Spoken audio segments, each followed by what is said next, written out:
ఈ రోజు ఈ వీడియోలో ముంజియా అనే సినిమా గురించి మాట్లాడుకుందాం. అభయ్ వర్మ శర్వారి లీడ్స్ గా ఆదిత్య సర్పోట్కర్ డైరెక్షన్ లో వచ్చిన సూపర్ న్యాచురల్ హారర్ కామెడీ ఇది. మరి ఈ సినిమా స్టోరీ ఏంటి, అది చూశాక నాకేమనిపించింది అనేది ఇప్పుడు తెలుసుకుందాం పదండి. ముందుగా ఈ సినిమా స్టోరీ ఏంటంటే, ఈ సినిమాలో మన హీరో బిట్టు ఒక హెయిర్ డ్రెస్సర్ అన్నమాట. అంటే వాళ్ళ అమ్మ ఒక సలూన్ నడుపుతా ఉంటది. సో మనోడు వారసత్వం పునికి పుచ్చుకొని అదే సలూన్ లో హెయిర్ కటింగ్లు చేసుకుంటూ రేపో మాపో బిజినెస్ టేక్ ఓవర్ చేసే ఉద్దేశంలో ఉంటాడు. దీనికోసం ఏదో హెయిర్ స్టైలింగ్ కోర్సులు కూడా చేస్తుంటాడు. ఇక రీసెంట్ గా మనోడు తన కజిన్ పెళ్లి కోసం అని తన సొంత ఊరైన కొంకన్ కి వస్తాడు. అయితే కొన్ని కారణాల వల్ల ఆ ఊరికి రావటం మన హీరో వాళ్ళ అమ్మకి ఇష్టం ఉండదు. అంటే తను కొన్నేళ్ల క్రితం ఆ ఊరితో తెగదెంపులు చేసేసుకుని మన హీరోని తీసుకొని సిటీకి వెళ్ళిపోతుంది. కానీ ఇప్పుడు బంధువుల పెళ్లి, అత్తగారి బలవంతంతో తిరిగి ఫ్యామిలీతో కలిసి ఆ ఊరికి రావాల్సి వస్తుంది. అయితే ఆ ఊరు వచ్చాక ఆ ఊరి వాళ్ళు శపించబడ్డ ప్రదేశంగా చెప్పుకునే చటుక్బారి అనే ప్రాంతానికి మాత్రం సచ్చినా వెళ్ళొద్దని మన హీరో గట్టిగా చెప్తుంది. కానీ చెప్తే ఎవడంటాడు? సో మనోడు ఒక వెలుతురు లేని చీకటి రాత్రి ఒకటి చూసుకొని ఆ ప్రాంతానికి వెళ్తాడు. ఇంకంతే, గత 50-60 ఏళ్లుగా ఆ ప్రదేశంలో బందీగా ఉన్న ముంజియా అంటే బ్రహ్మ రాక్షసి మనోడిని పట్టుకుంటది. ఇక్కడ ఇంకో విచిత్రం ఏంటంటే, ఆ బ్రహ్మ రాక్షసికి మనోడికి బ్లడ్ రిలేషన్ ఉంటది. అంటే బ్లడ్ రిలేషన్ ఉన్న వాళ్ళకి మాత్రమే ఆ ముంజియా కనపడుతుంది అనమాట. ఇకపోతే దానికి ఒక డిమాండ్ ఉంటది. అదేంటంటే పెళ్లి.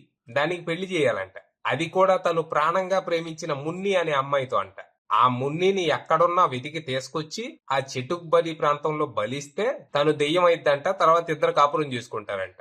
ఇక నేను చెప్పింది నువ్వు చేయకపోతే నిన్నేం చేయను గాని నీ ఫ్యామిలీ, నీ ఫ్రెండ్స్, నీ పక్కింటోళ్ళని, ఎదిరింటోళ్ళని, ఇలా నీకు పరిచయం ఉన్నోళ్ళందరినీ చంపేస్తా అని మన హీరోకి వార్నింగ్ ఇస్తుంది.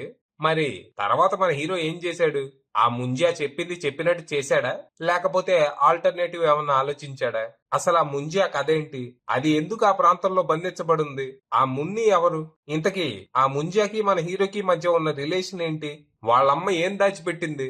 చివరికి ఏం జరిగింది? ఈ ప్రాబ్లం నుంచి తను ఎలా బయటపడ్డాడు అనేది మీరు సినిమా చూసి తెలుసుకోవాలి. ఇక ఈ సినిమా నాకైతే నచ్చింది, చాలా ఎంజాయ్ చేశాను. యాక్చువల్ గా ఫస్ట్ ఈ సినిమా ట్రైలర్ చూసి ఏదో సోదిలాగా ఉంది, ఎవరు చూస్తాడులే అనుకున్నా. కానీ వీకెండ్ లో సినిమా కలెక్షన్స్ చూశాక ఇంట్రెస్ట్ క్రియేట్ అయింది. అంటే ఈ సినిమా ఫస్ట్ డే ఏమో 4 కోట్లు, సెకండ్ డే ఏమో 7 కోట్లు, మూడో రోజు ఏమో 9 కోట్లు, ఇలా పెరుగుతా పోతా ఉంది లెక్క. దాంతో ఏముందా అనుకుంటా పరిగెత్తుకుంటూ వెళ్ళే సినిమాకి. ఈ సినిమాలో ఉన్న స్పెషల్ ఏంటంటే ముంజ్య ఏదో మరాఠీ ఫోక్లోర్ అంట. అంటే ఈ మధ్య హారర్ కామెడీలు అంటే ఓ బంగ్లా, ఆ బంగ్లాలో ఒక దెయ్యం, ఆ బంగ్లాలోకి వచ్చే మనుషులను ఆ దెయ్యం ఇబ్బంది పెట్టడం. ఇది ఈ సినిమా నా రొప్పిలోంచి బయటికి లాగి కొంచెం కొత్తగా ట్రై చేశారు. దెయ్యం కథ చాలా ఇంట్రెస్టింగ్ గా ఉంది.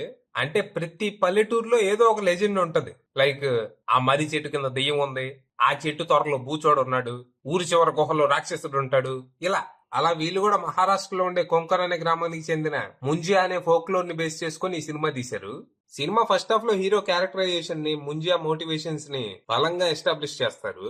హీరోకి వాళ్ళ అమ్మకి మధ్య ఉన్న రిలేషన్ గాని, హీరోకి వాళ్ళ నాయనమ్మకి మధ్య ఉన్న బాండింగ్ గాని చక్కగా చూపించారు. అలాగే ఆ ముంజియా బ్యాక్ స్టోరీ కూడా ఫస్ట్ హాఫ్ లోనే చూపించేస్తారు. ఫస్ట్ హాఫ్ లో కామెడీ కంటే హారర్ ఎక్కువ ఉంటది. అంటే మన హీరో ఏమో ఒట్టి అమాయకుడు, భయస్థుడు. ఇలాంటి వాళ్ళని మనుషులే వదలరు.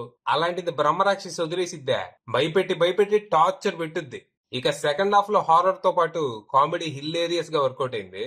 హీరో ఫ్రెండ్ గా స్పీల్బర్గ్ చేసే అల్లరి గాని, దొంగ బాబాగా సత్యరాజ్ గారు చేసే విన్యాసాలు గాని బాగా నవ్విస్తాయి. ఇక ఇక్కడ ముఖ్యంగా గులాబ్ జామ్ ఎపిసోడ్, మేకపిల్ ఎపిసోడ్ హిల్లేరియస్ గా వర్కౌట్ అయినాయి. ఇక క్లైమాక్స్ రొటీన్ గా ముగిస్తారేమో అనుకున్నా గానీ కొత్తగానే ట్రై చేశారు. అక్కడక్కడ కొన్ని రొటీన్ హారర్ ట్రోప్స్ వాడినప్పటికీ ఓవరాల్ మూవీ మాత్రం చాలా ఎంటర్టైనింగ్ గా ఉందనుకుంటూ థియేటర్ నుంచి బయటకు వచ్చాను.